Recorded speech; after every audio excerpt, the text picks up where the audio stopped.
जय हिंद दोस्तों। आज हम आपको पढ़ाने वाले हैं क्लास 10th बायोलॉजी का चैप्टर नंबर 1 जिसका नाम है जैव प्रक्रम। आइए समझते हैं जैव प्रक्रम किसे कहते हैं। जैव प्रक्रम वे सभी प्रक्रम जो मिलकर एक अनुरक्षण का कार्य करते हैं जैव प्रक्रम कहलाते हैं। जैव प्रक्रम निम्न प्रकार के होते हैं। पहला होता है पोषण, दूसरा श्वसन, तीसरा परिसंचरण और चौथा होता है उत्सर्जन। इसमें से पहला है पोषण। पोषण किसे कहता है? किसी जीव के द्वारा पोषक पदार्थों को ग्रहण करना तथा उनका ऊर्जा के रूप में उपयोग करना पोषण कहलाता है। यह दो तरह से होता है। पहला है स्वपोषी पोषण, जिसके इंग्लिश में कहते हैं ऑटोट्रोफिक न्यूट्रिशन। स्वपोषी पोषण में पौधे अपना भोजन स्वयं प्रकाश की उपस्थिति में जटिल कार्बनिक पदार्थों का संश्लेषण करते हैं और उनका भोजन स्वयं बनाते हैं। सेकंड पॉइंट है विषमपोषी या परपोषी पोषण, जिसके इंग्लिश में कहते हैं हेटेरोट्रॉफिक न्यूट्रिशन। विषमपोषी पोषण ऐसे जीव जो अपना भोजन स्वयं नहीं बनाते परपोषी पोषण कहलाते हैं। ऐसे जीव दूसरे जीव पर निर्भर रहते हैं, जैसे कुत्ता, बिल्ली, गाय आदि। विषमपोषी या परपोषी पोषण यह निम्न प्रकार से होता है।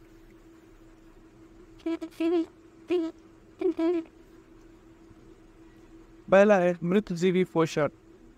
मृत एवं क्षय शरीर से भोजन प्राप्त करने की विधि। मृत एवं क्षय शरीर से भोजन प्राप्त करने की विधि को ठीक है क्या कहते हैं? मृतजीवी पोषण कहते हैं, जैसे फफूंद, यीस्ट, मशरूम तथा कवक आदि। सेकंड पॉइंट है परजीवी पोषण। कुछ जीव दूसरे पौधों एवं जीवों पर, कुछ जीव जो होते हैं वो दूसरे जीवों और पौधों पर अपनी भोजन के लिए निर्भर रहते हैं, अपने भोजन के लिए निर्भर रहते हैं। ऐसे जीव दूसरे जीव को बिना मारे उनसे अपना भोजन प्राप्त करते हैं, जैसे अमरबेल, किलमी, जूट, लीच और कीटाकृत आदि। अगला पॉइंट है प्राणी समभोजी पोषण। नीचे कहते हैं होलोजिक न्यूट्रिशन। इस प्रकार के पोषण में जीव संपूर्ण भोज्य पदार्थों को ग्रहण करता है और उसका पाचन एंजाइम की सहायता से करता है और अपशिष्ट पदार्थों को शरीर से बाहर निकालता है, जैसे अमीबा, मानव, मेढक आदि। अगला पॉइंट समझते हैं मनुष्यों में पोषण। इसका फर्स्ट पॉइंट है भोजन का अंतर्ग्रहण। भोजन का अंतर्ग्रहण मनुष्य खाद्य पदार्थों को अपनी हाथों से मुख तक ले जाता है और उसे अपने दांतों से छोटे छोटे टुकड़ों में विभाजित कर निगल जाता है। इसका अगला पॉइंट देखेंगे हमारे मुख में लार ग्रंथि पाई जाती है। क्या पाई जाती है? हमारे मुख में लार ग्रंथि पाई जाती है, जो क्या करती है? लार रस का स्रावित करती है, जो स्टार्च को शर्करा में बदल देता है। अगला पॉइंट है मनुष्य में पोषण।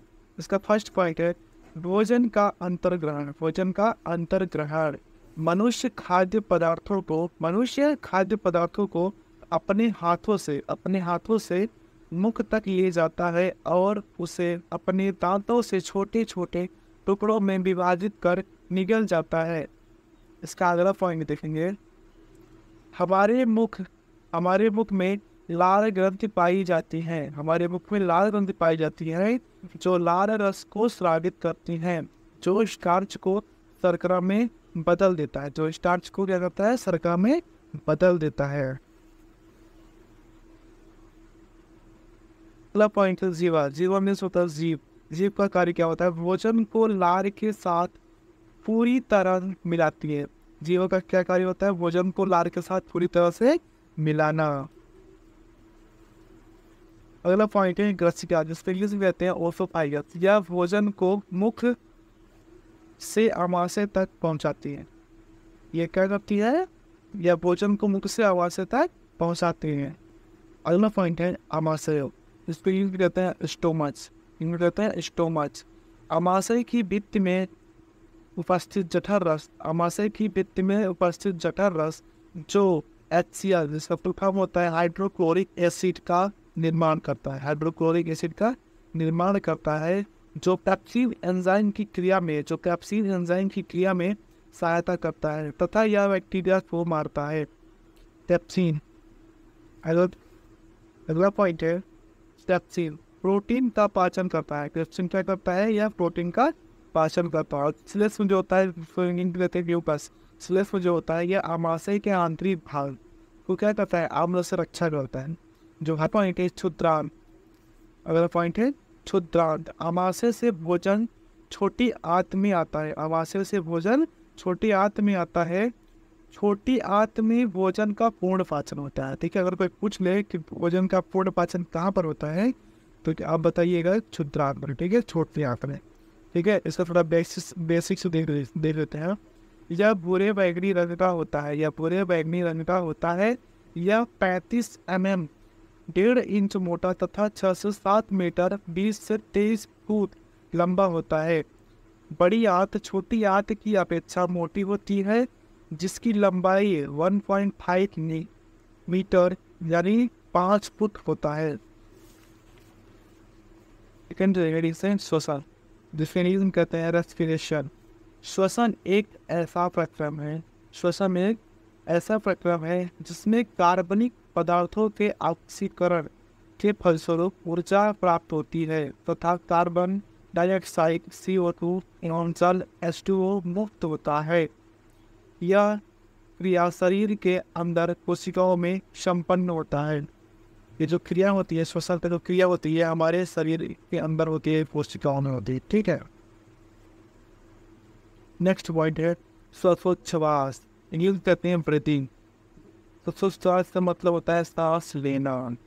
किसी जीवधारी, पादप, जंतु अथवा मानव द्वारा वायुमंडल से ऑक्सीजन को ग्रहण करना तथा कार्बन डाइऑक्साइड को बाहर निकालने की क्रिया को ब्रीदिंग कहते हैं। ये समझते हैं कि श्वासोच्छ्वास के दौरान हम किन किन गैसों का विनिमय करते हैं। ठीक है, इस बात से पहले हम लोग जब सांस को अंदर लेते हैं तो कितना % को गैस को क्या करते हैं? अंदर लेते हैं। ठीक है, देखिए जब हम लोग सांस को अंदर खींचते हैं तो उसको क्या बोलते हैं? निःश्वासन। क्या बोलते हैं? निःश्वासन। उसको इंग्लिश कहते हैं इंस्पिरेशन, उसको इंग्लिश क्या कहते हैं? इंस्पिरेशन। ठीक है, अगर वही जब हम लोग अपने सांस को बाहर निकालते हैं तो उसको क्या बोलते हैं? निःश्वासन। क्या कहते हैं? निःश्वासन। इंग्लिश में कहते हैं एक्सपीरेशन। ठीक है, देखिए जब हम लोग अपने शरीर के अंदर जब हम लोग एक बार में सांस लेते हैं तो नाइट्रोजन 78% खींचते हैं, नाइट्रोजन 78% खींचते हैं और ऑक्सीजन 21%। कार्बन डाइऑक्साइड जो होता है 0.03% होता है, ये 1% नहीं होता। ठीक है, और जब हम लोग क्या करते हैं सांस को बाहर निकालते हैं, ठीक है, जब बाहर फेंकते हैं क्या करते हैं? नाइट्रोजन जो होता है 78% लिए थे, 78% क्या होता है? पूरा का पूरा नाइट्रोजन बाहर आ जाता है। और ऑक्सीजन कितना लिए थे? 21%। और निकला कितना? 17%। कितना निकला? ऑक्सीजन को कितना छोड़ते हैं हम? 70%। ठीक है, और कार्बन डाइऑक्साइड को हम 1% नहीं लिए थे। यहाँ पर देखिए 1% क्या नहीं लिए थे? 70 कार्बन डाइऑक्साइड को हम यहाँ पर 1% नहीं लिए थे और हम लोग कार्बन डाइऑक्साइड निकाले कितना? 4%। कितना निकला? 4%। ठीक है, यहाँ पे थोड़ा सा शॉर्ट फॉर्म समझते हैं। ऑक्सीकरण किसे कहते हैं? ठीक है, ऑक्सीकरण किसे कहते हैं? श्वसन। ठीक है, श्वसन के लिए ऑक्सीजन जरूरी होता है। ठीक है, ऑक्सीकरण का मतलब क्या होता है? श्वसन के लिए ऑक्सीजन क्या होता है? बहुत ही जरूरी होता है। ठीक है, मतलब हमें पता है श्वसन कहाँ पर होता है? हमारे बॉडी के अंदर होता है, कोशिकाओं में। ठीक है, ऊर्जा तथा उष्मा, सांस लेने से हमें ऊर्जा प्राप्त होती है और हमारे शरीर की उष्मा बनी रहती है। जैसे जब तक देखिए जब तक हम सांस लेंगे और खून दौड़ेगा हमारे शरीर में। ठीक है, जब तक तो सर्कुलेशन होता रहेगा, जब तक हम सांस लेंगे तब तक क्या होगा? हमारी बॉडी गर्म रहेगी। हमारी बॉडी कैसी रहेगी? गर्म रहेगी। अगला पॉइंट है अपचाई, कैटाबॉलिक, जिसको इंग्लिश में कहते हैं कैटाबॉलिक।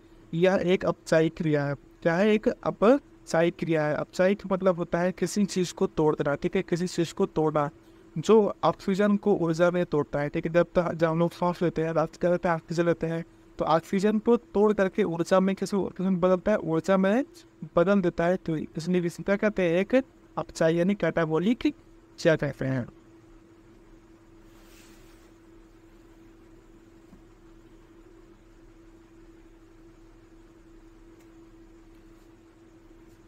अगला पॉइंट है श्वसन अंग। आइए हम समझते हैं श्वसन अंग कंपल्स होता है, ठीक है। स्तनधारी मानव में क्या होता है कि फेफड़ा होता है, ठीक है। मानव जो होते हैं वो अपने किससे सांस लेते हैं, अपने फेफड़े की मदद से, ठीक है। जो कीट होता है, जो कीड़े मकोड़े होते हैं वो किससे सांस लेते हैं, अपने श्वास नली से लेते हैं, मतलब तो उसमें कोई फेफड़ा नहीं होता, अपने नली से ही श्वास ले लेते हैं, ठीक है। और अगला जो होता है जलीय जीव। जो जलीय जीव मतलब जैसे होते हैं, जैसे मछली हो गया, मेढक हो गया, ठीक है। वो किससे सांस लेते हैं, क्लोन से, यानी गैस से। इसको क्या कहते हैं, गल्फर का सेंटर, ठीक है। अगला है मेढक। मेढक जो होता है जो भूमि पर, ठीक है, जो भूमि पर रहते हैं, मतलब जो भूमि के मतलब जमीन के ऊपर रहते हैं, वो किससे लेते हैं, फेफड़े से। वो अपने फेफड़े से सांस लेते हैं। और भूमि का जो मिट्टी के नीचे दबे हुए मेढक रहते हैं, वे मिट्टी के अंदर कभी कभी आपने देखा होगा, अपने मकान को गिरा, दीवार को किसी पुराने से दीवार को हटाएंगे, हम ईंट को हटाएंगे, वहाँ पर वो मेढक के अंदर जमीन के अंदर गड़े में मिलेंगे, ठीक है। वो लोग कैसे सांस लेंगे, वो लोग अपने त्वचा से सांस लेंगे, कैसे लेंगे, अपने त्वचा से सांस लेंगे, ठीक है। और देखो अगला पॉइंट है टेडपोल।